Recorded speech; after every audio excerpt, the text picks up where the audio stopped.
Hello friends, मैं हूं अजीज। आप देख रहे हैं मूवी स्टॉक चैनल, जिस पर आज मैं रिव्यू करने वाला हूं गोस्टबस्टर फ्रोजन एम्पायर फिल्म को, जो कि आप कह सकते हो कि गोस्टबस्टर के यूनिवर्स में एक हिसाब से चौथी फिल्म है, जिसने आफ्टर लाइफ के फ्रेश रिबूट के साथ अपने इस यूनिवर्स की शुरुआत फिर से की है। क्योंकि साल 2016 का वो पाप, अगर आप गोस्टबस्टर के फैंस हो तो पता होगा कि कितना ज्यादा बुरा था। लेकिन खैर, जब इस फिल्म के साथ में इसके ओरिजिनल क्रिएटर जुड़ गए थे, तब आफ्टर लाइफ जैसी एक काफी खास फिल्म भी बनी थी, जिस फिल्म का रिव्यू आपको मेरे चैनल पर मिल जाएगा, यही बताते हुए कि वो फिल्म कितनी ज्यादा अच्छी है। और फिर क्या, मैं इस फिल्म के सीक्वल यानी कि फ्रोजन एम्पायर को भी लेकर के उतना ही ज्यादा एक्साइटेड था, जिसमें अब ये फिल्म वो कमाल कर भी पाई है या नहीं। चलिए उन सारी की सारी डिटेल्स पर बात करते हैं। जो फिल्म मुझे लगता है कि इंडिया में नेक्स्ट वीक रिलीज हो जाएगी, जिसे फिलहाल तो मैंने प्रीमियर अटेंड करके देखा था, इमेकुलेशन में मैंने आपको उसकी डिटेल दे रखी है। इसलिए अब उससे हटकर बात की जाए इस फिल्म की कहानी की, तो ये कहानी आफ्टर लाइफ फिल्म के इवेंट के 2 साल बाद की है, जिस टाइमलाइन में ऑब्वियसली ये सारी टीम पुरानी टीम के कुछ मेंबर्स के साथ मिलकर के गोस्टबस्टर की न्यूयॉर्क सिटी में शुरुआत कर चुकी है। लेकिन इसी बीच वो कहते हैं ना कि उनके दरवाजे पर एक ऐसी चीज आ जाती है जिसकी रिसर्च के चलते अब वो लोग इस फिल्म की मिस्ट्री यानी कि जो विलन है उसके पीछे की बैक स्टोरी क्या है और वो अब इस न्यूयॉर्क सिटी के लिए कितना बड़ा खतरा है, उसका पता तो आपको फिल्म देखकर ही चलेगा। जिस फिल्म की लेंथ ऑलमोस्ट 1.5 घंटे की, और हाँ, आप इस फिल्म को फैमिली के साथ भी बैठ करके देख सकते हो, क्योंकि गोस्टबस्टर की यूनिवर्स को असल मायने में बनाया ही गया था बच्चों को ध्यान में रखकर, ताकि पूरी फैमिली इस भूत की फिल्म को साथ में बैठ करके देख करके एंजॉय करे। और हाँ, ये काम पुरानी 2 फिल्मों ने भी किया है, और अगर आप टीवी पर इसके कार्टून को देखते होगे तो आपको वो भी पता होगा कि वो भी कितना ज्यादा शानदार था। क्योंकि देखा जाए तो वो कहते हैं ना कि आफ्टर लाइफ फिल्म बनाने के बाद जब सोनी पिक्चर्स वालों ने ये देखा कि फिल्म ने बहुत ही अच्छी खासी कमाई कर ली है, तो फिर उसके बाद क्या किया जाए। तो अगेन डायरेक्टर गिल कैनन यही नाम है, जिन्होंने इसके पहले काफी अमेजिंग फिल्म मॉन्स्टर हाउस भी बनाई है। अगर नहीं देखा तो चेकआउट कर लेना। तो उन्हीं की तरफ से ये बात कंफर्म की गई थी कि स्टूडियो ने उसी शो के एलिमेंट्स को लेकर के इस फिल्म की कहानी और या फिर कहूँ इसके यूनिवर्स को आगे कैसे प्रिपेयर किया जाना है, उस पर पूरा काम किया है। लेकिन फिर जब इस फिल्म के रिव्यू निकल कर आए, तब मैं अंदर से थोड़ा डर गया था कि क्रिटिक्स ने जो इस फिल्म को पेला है, तो क्या ये फिल्म सच में उतनी ज्यादा बुरी है। तो अगर उसका जवाब दूं तो यही कहूंगा कि नहीं। जिन सब पर बात करने से पहले आएगा इंट्रो, लेकिन उसके पहले बनेगी मेरी एक डिमांड, जो कि है इस चैनल को सब्सक्राइब, वीडियो को लाइक और शेयर करने की, तो कर लो।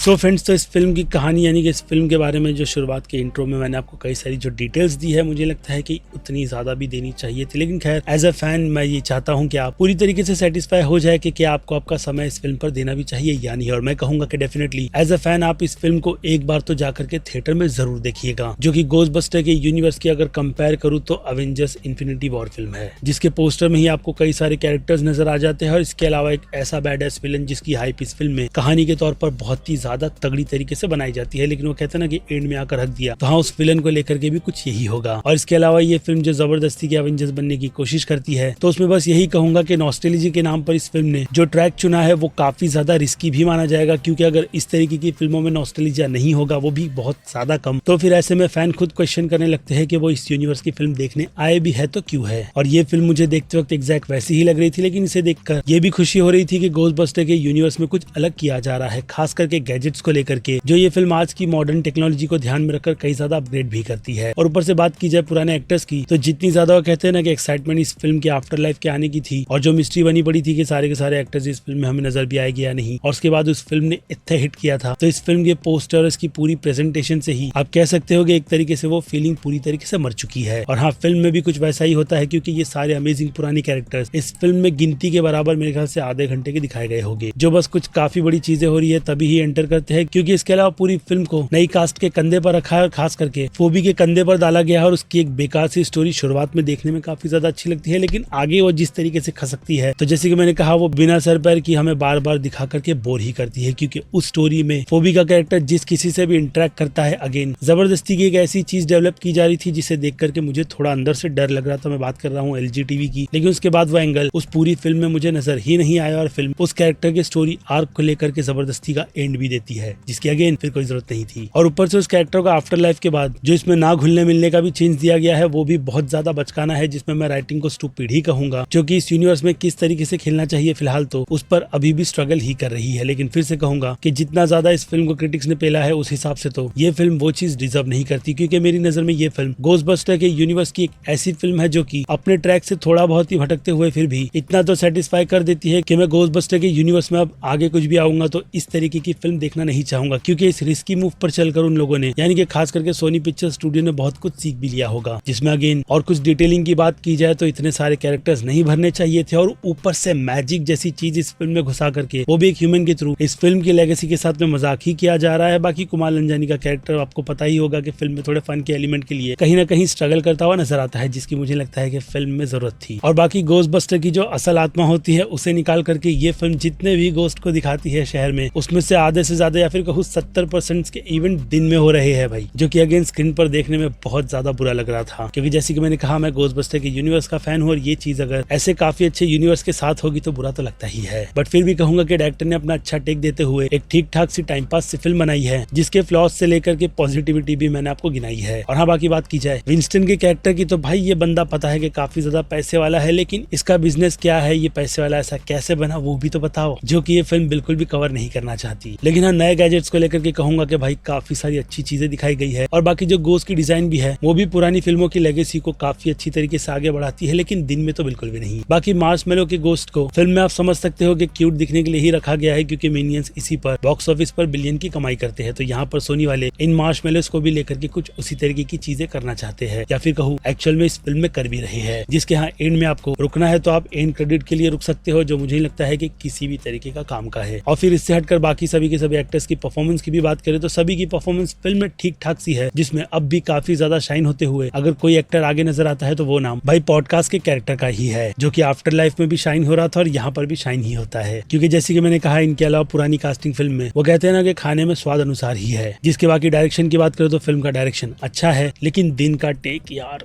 खैर, लेकिन उससे आगे बढ़े तो फिल्म में बाकी दूसरी कोई भी चीजों की कमी तो आपको फिलहाल नजर नहीं आती, जिस फिल्म को मैं फिर कहूंगा कि एक बार तो थिएटर में देखना बनता ही है। बाकी इन सब से हटकर सीधे अब इस फिल्म की रेटिंग्स की बात की जाए तो फिल्म के एक्शन को दिखाने का अंदाज थोड़ा अच्छा है, जिसे मैं कॉमेडी के फ्लेवर को ही ध्यान में रखकर 5 में से 2.5 स्टार से ज्यादा की रेटिंग नहीं दूंगा, और यही रेटिंग इस फिल्म के कॉमेडी के फ्लेवर के लिए भी रहेगी। जिसके बाद बात की जाए फिल्म के ड्रामा की, तो भाई ड्रामा के लिए तो 5 में से 2.5 स्टार ही बनेगी, क्योंकि इस फिल्म के यूनिवर्स में ऐसी बचकानी कहानी पर आपने बस उसका टेक बढ़ाया है, जिस पर अब भी उन्हें लेगेसी के तौर पर आगे क्या कंटिन्यू करना है वो चीज बहुत ही अच्छी तरीके से समझनी होगी, जो कि आई एम डैम श्योर कि स्टूडियो डेफिनेटली क्रैक कर लेगा। और फिर उसके बाद बात की जाए फिल्म के सस्पेंस की, तो फिल्म में सस्पेंस जैसी चीज विलन को लेकर ही थी, जो कि इस फिल्म को 5 में से आधे स्टार से ज्यादा की रेटिंग नहीं दिलाएगी, क्योंकि उसे छोड़ पूरी फिल्म स्टार्ट से लेकर के एंड तक इतनी ज्यादा बचकानी और प्रेडिक्टेबल है कि इस फिल्म का अंत आप भी गैस कर लोगे। और फिर आ जाए सीधे इस फिल्म के हॉरर थ्रिल पर, बल तो घोस्टबस्टर का यूनिवर्स है, जिसमें भूत किस तरीके से दिखाए जाते हैं वो चीज तो आपको पता ही होगी, जिन्हें ध्यान में रखकर हॉरर की ये कैटेगरी मेरी नजर में 5 में से 1.5 स्टार डिजर्व करती है। और फिर बात की जाए मास ऑडियंस की, तो जैसे कि मैंने कहा, ये फन टू वॉच फिल्म है, जिसे मास ऑडियंस 100% काफी ज्यादा एंजॉय करते हुए A- की कैटेगरी में रखेगी। और बात की जाए क्रिटिक्स की, तो अनफॉर्चुनेट क्रिटिक्स का प्यार इस फिल्म पर उतनी भी अच्छी तरीके से नहीं बरसा है, जिसे वो लोग B- की कैटेगरी में डाल चुके हैं, जिनसे बिल्कुल भी उतना ज्यादा ना एग्री करते हुए मैं इस फिल्म को कहीं ना कहीं B की कैटेगरी में तो रखूंगा ही। वो भी ऐसे कि इस फिल्म को मैंने देखा है, और आगे जब कोई इस फिल्म से रिलेटेड मुझसे कुछ पूछेगा तो मैं यही कहूंगा कि काफी एवरेज सी फिल्म थी, जो कि मैं अब भी इस पूरे वीडियो में बोल भी रहा हूँ। जिस सब पर अब फिर क्या बनता है आपका टेक, जो कि आप मुझे कमेंट में लिख करके बताइएगा, क्योंकि अब वक्त है इस वीडियो को यही पर दी एंड करने का। बाकी मैं हूँ Aziz, movie stock channel like share subscribe भूलना मत। मिलूंगा जल्दी दूसरी किसी वीडियो में, till then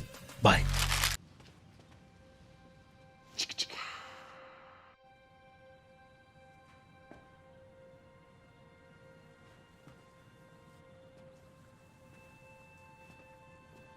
You're still here. It's over. Go home.